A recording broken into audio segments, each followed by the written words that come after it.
네, 반갑습니다. 요즘 학생을 위한 딱 7일 수능 한국사 오늘 2일차 현대사를 살펴보도록 하겠습니다. 자, 현대사는 도대체 어떻게 출제가 되고 있을까요? 총 4문제가 출제가 되고 있습니다. 이렇게 나눠놨어요. 정부 수립 6.25에서 한 문항, 역대 정부에서 한 문항, 그다음에 민주화 운동에서 한 문항, 통일 노력에서 한 문항 이렇게 나온다라는 거예요. 자, 그 중에서도 특히 박정희 정부, 6.25 전쟁, 50 총선거 재헌국회 묶어서 굉장히 높은 비율로 출제가 되고 있다. 자, 민주화 운동에서 돌아가면서 한 문제씩 나오고 있는데 대충 비율은 비슷합니다. 자, 통일 노력과 관련된 3가지 문서가 있습니다. 그 중에서도 노태우 정부 때 발표가 됐던 남북 기본 합의서가 가장 많이 출제가 되고 있다라는 사실입니다. 남북한 유엔 동시가입, 남북 기본 합의서, 이건 모두 다 노태우 정부와 관련이 있죠.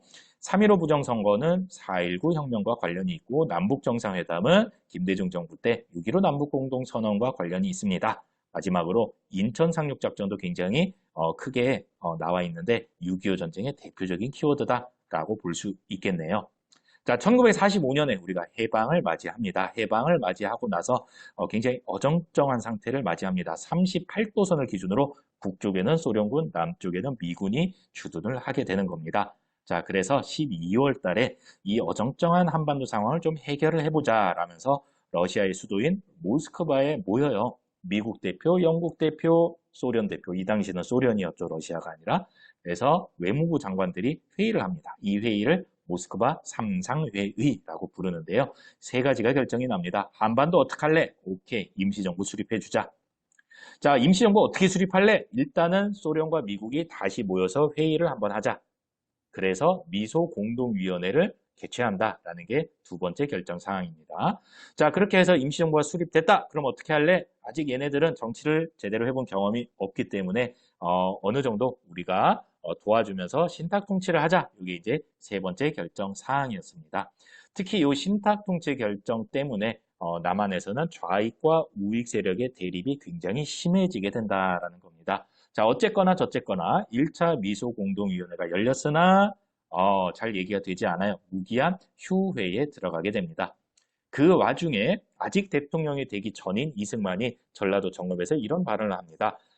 기왕 이렇게 된 거 일단은 우리 남한만이라도 정부를 세워서 대응하면 어떻겠는가 단독 정부 수립을 처음으로 주장을 하게 됩니다. 그러자 깜짝 놀랐던 여운형과 김규식이 이러다가 우리나라 찢어지는 거 아니야? 이래서는 안 된다 라면서 좌우 합작 운동을 전개를 하게 되고요. 잘 되진 않습니다. 네, 결국에는 실패하고 마는데 그 와중에 2차 미소공동위원회가 열렸으나 최종적으로 결렬이 되고 맙니다. 그래서 미국이 이 한반도 문제를 유엔 총회에 넘겨버려요. 어떻게 할래? 라고 했더니 유엔 총회에서 좋아. 그러면은 인구 비례에 따라서 총선거를 실시를 해서 정부를 수립해라. 라는 게 결정이 납니다. 인구는 남한이 많습니까? 북한이 많습니까? 남한이 많아요. 그러니까 북한 쪽에서는 이게 불리하다라고 생각을 하면서 이 유엔 총회 결정을 거부를 하게 되는 겁니다. 자, 그래서 어쩔 수 없이 다시 유엔에서 작은 총회, 소총회를 개최를 합니다. 지금 소련과 북한 때문에 북쪽이 선거가 불가능해졌다. 어떻게 할래? 그렇다면은 선거가 가능한 지역, 즉 남한에서만이라도 일단은 선거를 치러서 정부를 세워라. 남한의 단독 선거가 결정이 됩니다. 아까 이승만이 말했던 정읍 발언이 현실로 나타나는 그런 결정이라고 볼 수 있겠습니다. 자, 그러자 잠자코 있던 김구와 김규식이 38선을 넘어서 김일성, 김두봉을 만나고 돌아옵니다. 일명 남북 협상이죠. 그렇지만 이것도 이야기가 잘 되지는 않았습니다. 그래서 결국에 1948년 5월 10일에 50 총선거가 개최가 됩니다. 자, 총선거니까 대통령을 뽑은 게 아니라 국회의원을 뽑은 거예요. 자, 이때 뽑혀서 구성된 국회를 재헌국회라고 부릅니다. 헌법을 제정하기 위해서 모인 국회다 이런 뜻이에요. 그래서 여기서 헌법이 만들어지고 이 재헌 헌법에 따라서 이제 정부가 구성이 되게 됩니다. 이 재헌국회 얘기가 나와서 말인데요. 재헌국회에는 2가지 과제가 있었어요. 일제강점기를 거치고 오면서 나쁜 짓을 했던 반민족 행위자들을 어떻게 할 것이냐. 그 다음에 오랫동안에 폐단으로 남아 있었던 그런 지주 소작제, 그러니까 그런 것들을 어떻게 할 거냐. 그래서 2가지 일을 하게 됩니다. 반민족행위처벌법을 만들어서 반민특위를 구성을 합니다. 그래서 이제 일제강점기 때 일제에 협력했던 사람들을 좀 처벌하려는 그런 시도를 합니다만 이승만 정부의 방해로 잘 되지는 않았다라는 겁니다. 자, 그리고 이제 지주의 땅을 정부가 사들여서 실제 농사를 짓지만 땅이 없는 농민들한테 파는 농지개혁을 추진을 하기도 합니다. 요 두 가지는 재헌국회와 관련된 핵심 키워드니까 같이 알아두시고요. 재헌국회는 어떻게 만들어졌다? 50총선거로 모이게 됐다. 그러니까 50총선거로 재헌국회, 재헌국회에서 반민특위, 농지개혁 이렇게 좀 연결고리를 가지고 가면 좋을 것 같습니다. 자, 어쨌거나 재헌국회에서 만든 재헌헌법에 따라서 국회 간선제로 이승만이 초대 대통령으로 당선이 되게 됩니다. 자, 이 와중에 1950년부터 53년까지 북한군이 쳐들어오면서 6.25 전쟁이 시작이 됩니다. 자, 이때 유엔군이 우리 국군을 도와주러 잽싸게 달려오지만 우리는 낙동강까지 밀리게 된다라는 얘기입니다. 전세가 뒤집어지죠. 바로 맥아더 장군의 인천 상륙 작전으로 이제 공격 수비가 바뀌어서 우리가 압록강까지 진출을 했으나 중국군의 참전으로 우리가 다시 또 밀리게 되는 그런 이제 양상을 보이게 됩니다. 자, 그래서 그 유명한 중국군의 침투로 인해서 우리가 대대적인 철수를 하게 되는데 그게 바로 유명한 일사후퇴이고요. 그 중에서도 가장 유명한 철수 작전이 바로 흥남철수 작전입니다. 자, 이 전쟁 중에 한참 전쟁을 하고 있던 52년도에 임시수도 부산에서 1차 개헌 헌법을 바꾸게 되는데 그게 바로 발췌개헌입니다. 그 이전까지는 대통령을 국회에서 간선제로 선출을 했는데 이제부터는 국민들이 직접 선출하는 직선제로 바꾼다라는 게 발췌개헌의 핵심 내용입니다. 자, 그리고 곧 이어서 54년도 전쟁이 끝난 지 딱 1년 후에 4.4.5.2 개헌이 이루어지게 되는데 이 두 개헌 모두 다 이승만의 장기 집권을 위해서 이루어졌다라는 공통점을 가지고 있습니다. 참고로 4.4.5.2 개헌은 초대 대통령에 한해서 출마 횟수 제한을 두지 아니한다라는 내용이니까 죽을 때까지 출마할 수 있게 됐다라는 얘기예요. 자, 그러다가 이승만이 1960년도에 무리수를 둡니다. 3.15 부정선거를 저지르게 되는 거예요. 그러자 고등학생들을 비롯한 많은 시민들이 분노를 하게 됩니다. 그러면서 거리로 뛰쳐나오게 되면서 4.19 혁명이 일어나게 되는 겁니다. 그래서 결국에 이 4.19 혁명으로 이승만은 하야를 선언을 하게 되는데 그 결정적인 불을 당겼던 게 바로 시신으로 발견된 김주열입니다. 지금 4.19 혁명에 대한 키워드, 주요 키워드를 두 가지를 정리를 한 거예요. 3.15 부정선거로 시작이 됐다. 그리고 그 와중에 김주열, 시신이 굉장히 잔인하게 발견이 되거든요. 잔혹한 채로 눈에 최루탄이 박힌 채로 마산 앞바다에 떠오르게 됩니다. 그래서 많은 사람들이 뛰어들게 되는 거죠. 그래서 이 많은 사람들이 어디로 향했냐면요. 지금 뭐 청와대 대통령이 머무는 곳 있죠. 그 경무대라고 이 당시에는 불렀는데 거기로 막 몰려가서 이승만은 물러가라, 부정선거 다시 하라 이렇게 요구를 하니까 경찰이 빵빵빵 총을 쏘면서 많은 또 시민들이 희생을 하게 됩니다. 희생을 당하게 되는 거죠. 그래서 이제 대학 교수단까지 길거리로 나와서 학생들의 피해 보답하라 라면서 이제 적극 지원을 하게 됩니다. 그래서 결국에 이승만은 하야를 선언하게 되고 그 다음에 이제 윤보선이 당선이 되고 잠깐 동안 이공화국의 시기가 옵니다만 딱 1년 정도 만에 5.16 군사정변이 일어납니다. 1961년도죠. 4.19 혁명 60년이고요. 대충 1년 정도 텀이 있죠. 그래서 군인 박정희가 정권을 접수를 하게 됩니다. 자, 이때부터는 이제 박정희 정부가 들어서게 되는데 박정희 정부에서 우리가 기억해야 될 것은 두 가지입니다. 한일협정과 베트남 파병이에요. 이 근본적인 원인은 경제 개발 계획을 실행을 하려고 하는데 돈이 없었다라는 거예요. 그래서 우리한테 나쁜 짓을 36년 동안이나 했던 일본한테 돈을 좀 받아내야겠다 하면서 야 너네 우리 못된 거 괴롭혔지? 그래 돈 좀 내놔. 그래서 이제 어느 정도 뭐 그렇게 많지는 않아요. 이 당시로는. 그래서 이제 돈을 좀 받아내면서 국교를 회복을 합니다. 그게 바로 한일협정이고요. 그 다음에 이 당시에 베트남에서 미국과 베트남 공산군 사이에 전쟁이 일어나요. 근데 미국의 요청으로 우리나라 장병들을 베트남에 파병하기도 합니다. 그 파병의 대가로 또 돈을 미국으로부터 좀 얻어오기도 하죠. 자, 그리고 나서 이제 3D 업종이죠. 광부, 간호사, 독일에서는 이 기피 업무였어요. 이 당시에. 그래서 요새도 그렇죠. 외국인 노동자들 우리 많이 들어오잖아요. 우리나라 사람들이 너무 힘들다 하는 그런 일들에 이제 외국인 노동자들 많이 고용을 하는데 이 당시에 독일 광부 간호사로 우리나라 남성 여성들이 많이 파견을 가게 됩니다. 그러면서 이제 또 외화를 벌어오게 되는 거죠. 자, 이렇게 이제 돈을 모았으니까 20하고 윤보선 정부 때 만들어져 있었던 경제개발 계획을 실행을 할 수 있게 되는 겁니다. 그래서 어느 정도 경제가 우리나라가 성장을 하게 되는 모습을 보이게 됩니다. 자, 박정희가 이제 물러날 때가 된 거예요. 그런데 물러날 마음이 없었다라는 게 문제였어요. 그래서 1969년도에 대통령을 3번까지 할 수 있게 법을 바꿔버립니다. 그게 바로 삼선 개헌이에요. 그 전까지는 대통령을 2번까지 할 수 있었거든요. 지금은 어떤가요? 지금은 한 사람당 무조건 한 번만 대통령을 할 수밖에 없는 그렇게 법으로 정해져 있죠. 자, 그러다가 이제 3번까지 박정희가 대통령을 다 한 거예요. 물러나야 되잖아요. 근데 물러날 마음이 없었던 거예요. 자, 그 와중에 어떤 일이 벌어지냐면은 냉전 체제가 완화가 되면서 우리나라도 북한이랑 대화를 통해서 최초의 남북 합의문이라고 볼 수 있는 7.4 남북공동성명이 1972년도에 발표가 됩니다. 자, 우리가 이제부터 통일을 좀 준비를 해야 된다라는 이제 그런 내용이고, 자, 어떤 통일 원칙으로 우리가 통일을 해 나갈 건가 그 내용을 담은 게 7.4 남북공동성명입니다. 우리나라 최초의 남북 합의문이라고 볼 수 있겠습니다.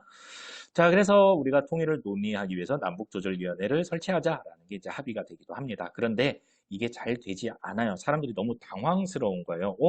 지금까지 공산당 빨갱이 나쁜 놈들이라고 그렇게 욕하더니 이제 통일을 준비한다고? 뭐지? 당황스러워하던 와중에 박정희가 유신 헌법을 반포를 하면서 유신 체제가 성립이 됩니다. 야, 니네 무섭지? 그래, 좋아. 이제 우리가 곧 통일이 될 텐데 우리 공산당이랑 잘 살 수 있겠어?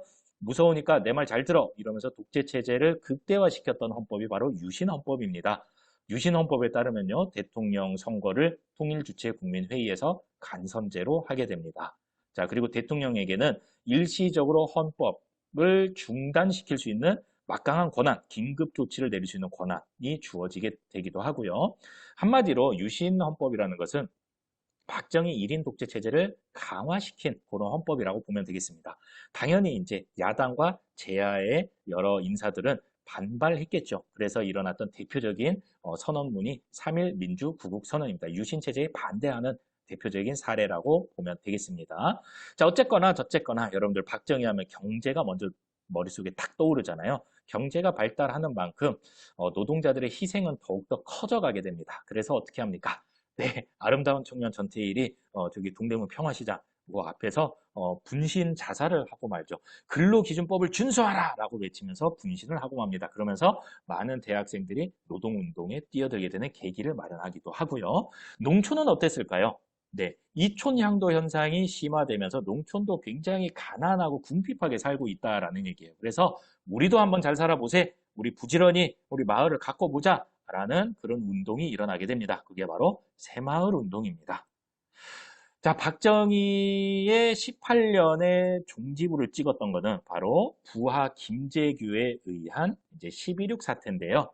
총 맞아 죽죠. 부산과 마산에서 일단은 항쟁이 일어나게 됩니다. 그게 바로 부마 항쟁입니다. 그리고 이 부마 항쟁을 어떻게 처리를 할까를 논의하기 위해서 대통령 박정희와 경호실장 차지철과 그때 당시 중앙정보부장 김재규가 모여서 술 한잔하고 있었던 겁니다. 그리고 그 술 한잔하던 그 자리에서 김재규가 박정희를 쏴버리는 사건이 바로 12.6 사태, 10월 26일 날에 일어났다라고 해서 12.6 사태라고 합니다. 자, 이 사태로 인해서 박정희는 사망을 하게 되고 어영부영 최규하가 대통령에 이제 올라가게 되는 겁니다. 자, 그런데 권력은 최규하한테 있지 않았어요.